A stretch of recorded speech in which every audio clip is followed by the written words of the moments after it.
97 FM for moving easy music. WYNY. Y97 FM.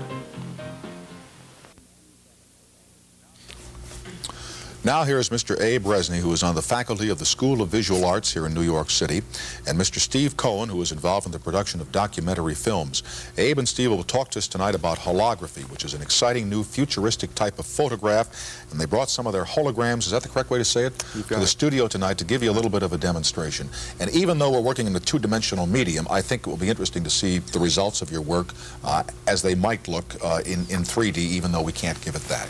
And tell what this is, because I showed that. Okay, we call that a lenticular, and essentially it's there's a plastic grid, and the light is diffracted as it goes through the different grid to give you the illusion of depth.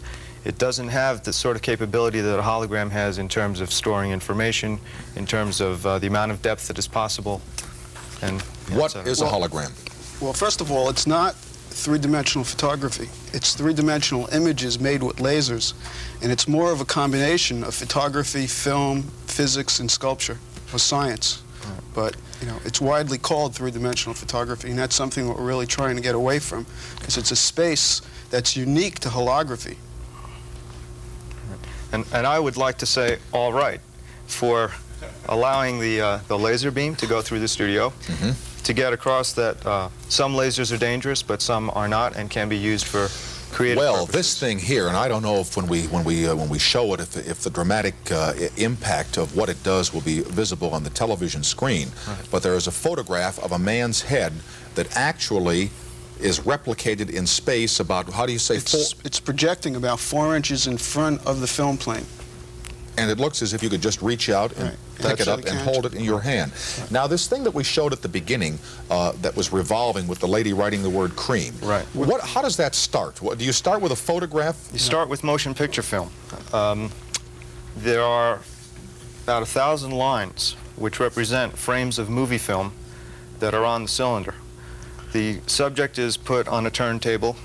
Motion picture film is shot of the person doing whatever they would like to do in the 30 seconds that they have while the turntable revolves. And then that is transferred, it's a two-step process, frame by frame, using the laser and various optics to a piece of holographic film which is wrapped inside the cylinder. And essentially the white light, it's an ordinary 100-watt light bulb, causes a diffraction effect, and the image can be seen to float in the center. And the thing that's really intriguing and important at this point in time is that most of the holograms here don't need a laser to be seen. Right. They're viewed with ordinary white light, 69-cent light bulbs. They could be used as decorative pieces. You could have your picture taken, or anybody's picture taken, and they could have it hanging on their wall. We just see in numerous ways of uses of holograms. Advertising. Point-to-purchase displays, portraits. Remember the pictures you used to see sometimes in store windows where the eyes would follow you as you walked past? That's right. What was that, how was that done? I think that's a lenticular. Oh, it's also done on the lenticular. Right. Now, there are problems with these holograms, and we're the first ones to admit them. Very often you see the rainbow colors, which is the trade-off that you make in order to be able to see it with a white light bulb. The white light diffracts through the film at different levels, and so you get different colors, just like the old prism on the sunlit window gave you many different colors. Right, the old prism on the sunlit window. Right. I remember it well. Right. You know, rather than sitting here and talking about these things, I think we ought to go over, because we've got some set up, and look at them and get into the technology of it rather than sitting here and talking about it in the abstract. So let me pause for these words from our sponsors, and then we will go to the demonstration area and see the three-dimensional photographs right after these announcements.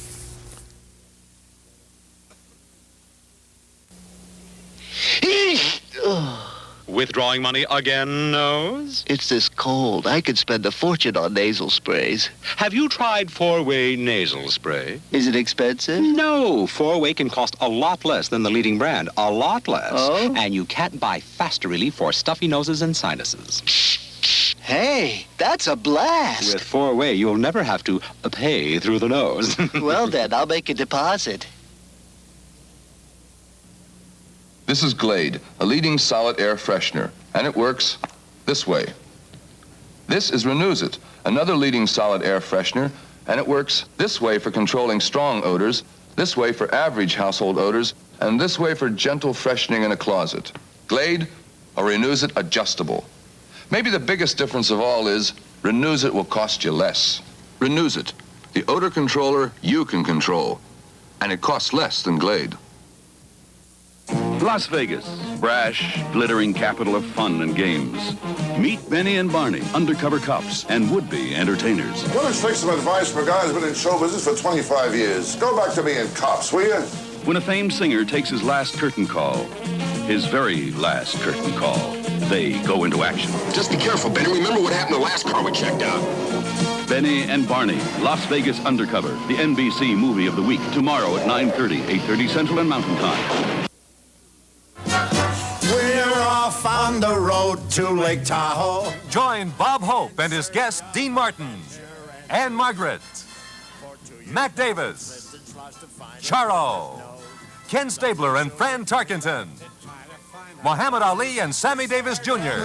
I'd go upside your jaw in a minute. The Bob Hope Comedy Special, followed by the Rockford Files, Friday beginning at 8:30, 7:30 Central and Mountain Time on NBC.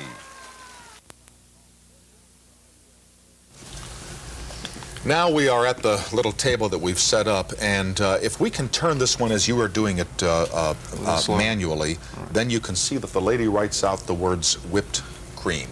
But now watch her real carefully. This is a hologram made by Anya Eat Stevens. Okay, now real slow there. Slow it down a little bit. Okay. And watch. She actually writes whippib. And that's Whipped cream. actually the artist is doing the writing. That's Anya Eat in the middle. Right about there. All right, wait, take. I don't want to block Put it too no. much. And you can actually see that It's just an empty space. it's just an empty space. Right, right. The information is all on that little opaque piece of film, which is around the outside of the cylinder. That's right. How expensive a process is this to do? Well, making a master is $1,500. And from that, you can go into copies, and all sorts of special effects are possible depending on exactly what you have in mind. Mm-hmm. Now, what have we got here? You have to get in a certain place so that you can see. This is a hologram made by Steve Benton. Oh, that's the skull. Right, Yeah. Herb Mingays. It's a 2,000-year-old skull. And this hologram, even though it doesn't pick up well on television, is very important because it's the first hologram that goes towards black and white. Right. And actually gets rid of the rainbow colors at one point, but I don't think it's picking up real well on the monitors. No, it is. You can see it over there. Looks see. fine. Looks fine. It's just that we can't see the three-dimensional effect. Right, it's real difficult. The front of the face is actually forward of the plane of the film a couple inches. Okay. This one was lent to us from the Museum of Holography, just for this program. Can we see the ones along the wall here? Have you got a shot of... all right, watch the monitor here, fellas. And, well, now, this is the... oh, no, here we are. If you can see this monitor over here. Right. Okay. All right. The piece you're on now is Shelley. Right. Now, the significant thing about the Shelley piece is that it was the first time in this process that an image is taking up another space in the cylinder as opposed to being right in the center of it.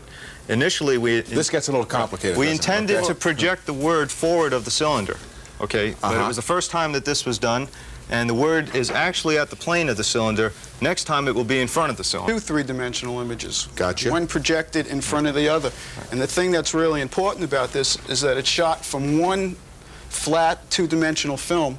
You get two three-dimensional images. Looking down the road 50 years, if it'll take that long, or 25 years, can this be applied to motion pictures, to television, to consumer-oriented